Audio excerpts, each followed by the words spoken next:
નમસ્કાર, જય હિન્દ દર્શક મિત્રો. ગામડાની ગર્જનામાં આપ સૌનું ફરી વખત હાર્દિક સ્વાગત છે. અને આજે મરજીવાના મોતી અંતર્ગત આપણે એક એવા મરજીવાના મોતી સાથે મુલાકાત કરવાની છે. એક એવા વ્યક્તિ સાથે મુલાકાત કરવાની છે કે જેની સેવા અને એની સેવાનું ફળ શું કહેવાય એ આપણે જાણીશું. તો આવો આપણે સૌ એક એવા મરજીવાના મોતી સાથે સંવાદ કરીએ. એનું નામ છે ગોવિંદભાઈ બારિયા.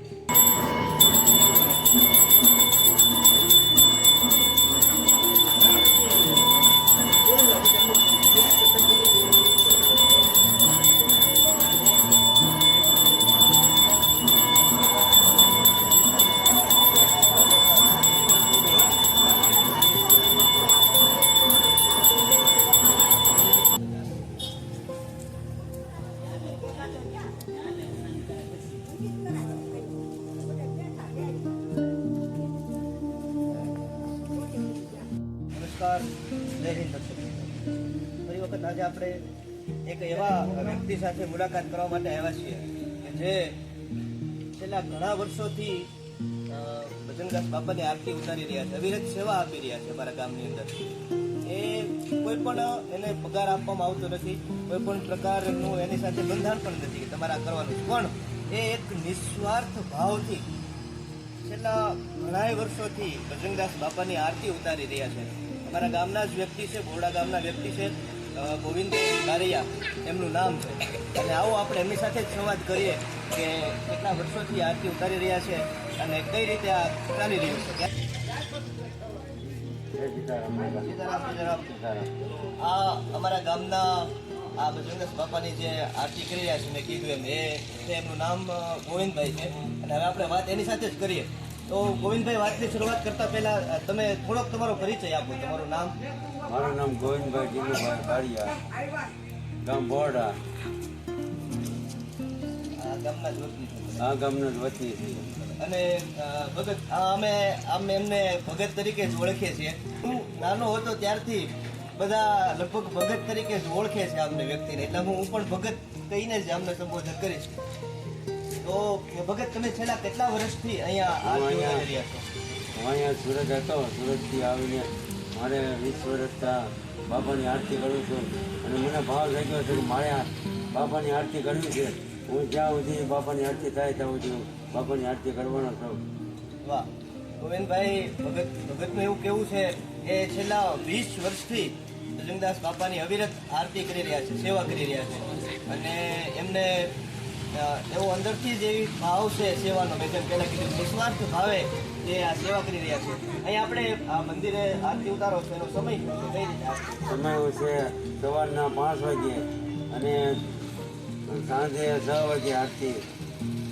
ભગત, લગભગ મને જ્યાં સુધી હું નાનો હતો ત્યારથી જોતો આવું છું કે ભગત સવારે વહેલા 5 વાગે આરતી ઉતારે અને સાંજે 6 વાગે આરતી ઉતારે.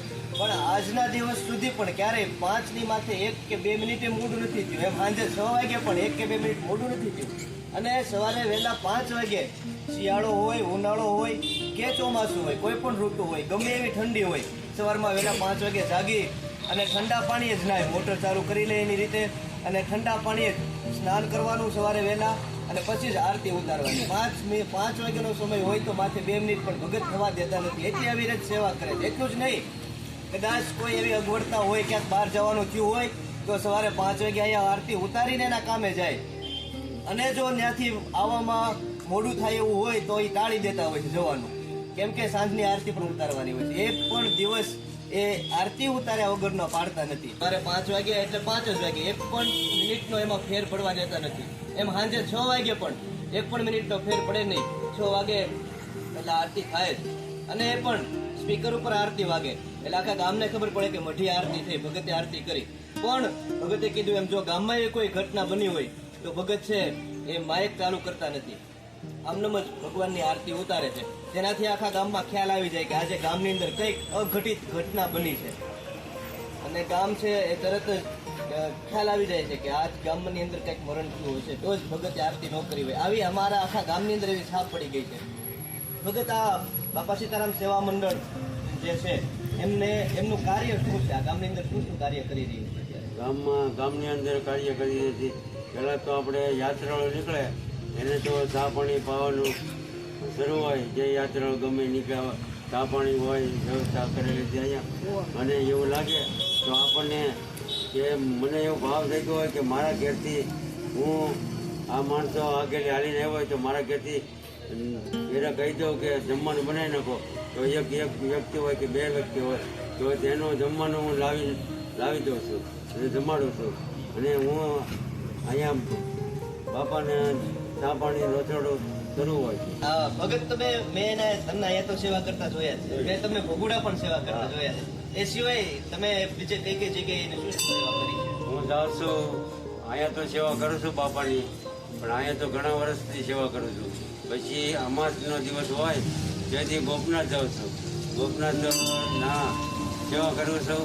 પછી નાથી જાઉં છું તો એવું લાગે તારીખ વાર હોય તો અહીંયા આપણે કોરડા સેવા કરવા જઈએ છીએ અને એવું લાગે તો બગડાણા ક્યારેક જાઉં છું તો બાપાના દર્શન કરવા જાઉં છું. પણ અહીંયા તો રાજનાથી તો સેવા કરું છું બાપાની.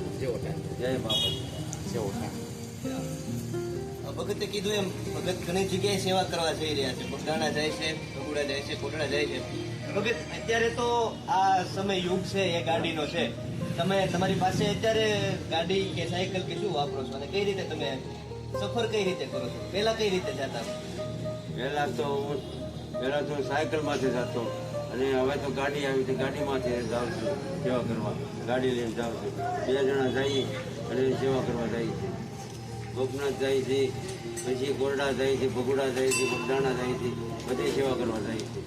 ભગત આ તમે સેવા કરો છો એવું કહે છે કે સેવા જે કરેલું છે એ ક્યાંય જતું નથી, તો તમારા જીવનની અંદર એવી કોઈ ઘટના ખરી, એવી કોઈ ચમત્કાર ખરો કે બાપાની તમે સેવા કરી હોય અને એનાથી તમને તમારા જીવનમાં કંઈ ફાયદો થયો હોય, અથવા તો એવી કોઈ ઘટના કે આ મને બાપાએ જ સારું કર્યું છે?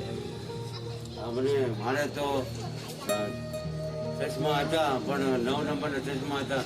અત્યારે તો વગર ચશ્મે હું છાપો વાંચી શકું છું અને એટલી મારી બાપાની દયા છે, બાપાની કૃપા છે.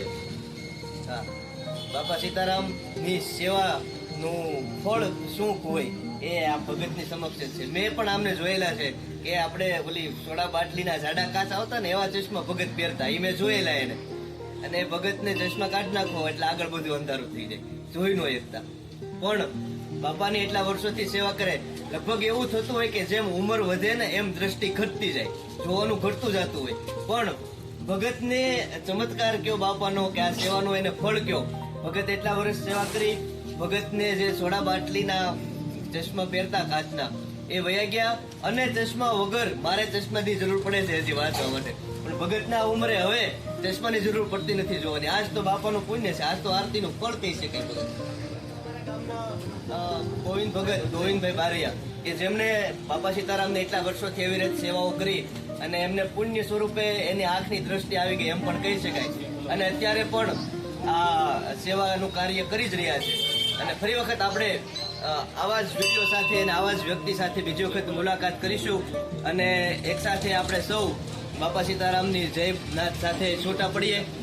ભગત જય બોલાવો. બોલ વૃંદાસ મહાબલી.